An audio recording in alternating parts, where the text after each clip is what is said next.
ఈరోజు మీకు కోవిడ్‌లో షూ కౌనీస్ అంటారనమాట. అదైతే చూపిస్తాను. అంటే ఇక్కడ రావడానికి రీజన్ ఏంటంటే, మా మేడం అయితే ఇక్కడ ఫ్రాక్ కుట్టించుకుందనమాట. అది తీసుకెళ్ళడానికి అయితే నేను వచ్చాను. కానీ ఈ వీడియోలో ఒక దేవుడి పేరైతే మీకు కనిపిస్తది. అది ఏంటనేది లాస్ట్‌లో అయితే కామెంట్ చేయండి. కానీ నాకు షాప్ అడ్రెస్ తెలియక ఇక్కడ సెక్యూరిటీ గార్డ్‌ని అడిగితే చెప్పాడనమాట. ఇదిగోండి ఇదే షాపు. ఇక్కడ ఏంటంటే మళ్ళీ మళ్ళీ చెప్తాను. లేడీస్‌కి సంబంధించిన ఏ షాప్‌లోకెళ్ళినా మనం వీడియోలు తీయకూడదు. ఈ విషయాన్ని కోవిడ్‌కి కొత్తగా వచ్చేవాళ్ళు ఖచ్చితంగా గుర్తుపెట్టుకోండి. నాకైతే వచ్చిన పని అయిపోయింది.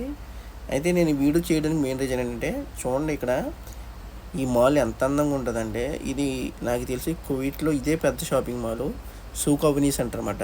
ఈ మాల్ ఎలా ఉంటుందంటే మొత్తం కవర్ చేయాలంటే నాకు తెలిసి ఓ రోజు సరిపోదు ఆ రేంజ్లో ఉంటుంది అనమాట. అంత పెద్ద షాపింగ్ మాల్. ఇక్కడ ఎలా అంటే ఏదైనా మెటీరియల్ కావాలంటే ఉదాహరణకి నేను ఇప్పుడు ఫ్రాక్ పడితే వెళ్తానికి వచ్చాను కదా, ఈ ఫ్రాక్కి సంబంధించిన షాపులన్నీ కూడా ఓ సెక్షన్లో ఉంటాయి, ఓ సైడ్ ఉంటాయి అనమాట. ఇలా ఉండడం వల్లే గేట్ నెంబర్ని బట్టి త్వరగా మనకు కావాల్సిన షాప్ దగ్గరికి అయితే వెళ్ళిపోవడానికి అవకాశం ఉంటుంది. లేకపోతే ఈ షాప్ అంతా తిరగాలంటే రోజు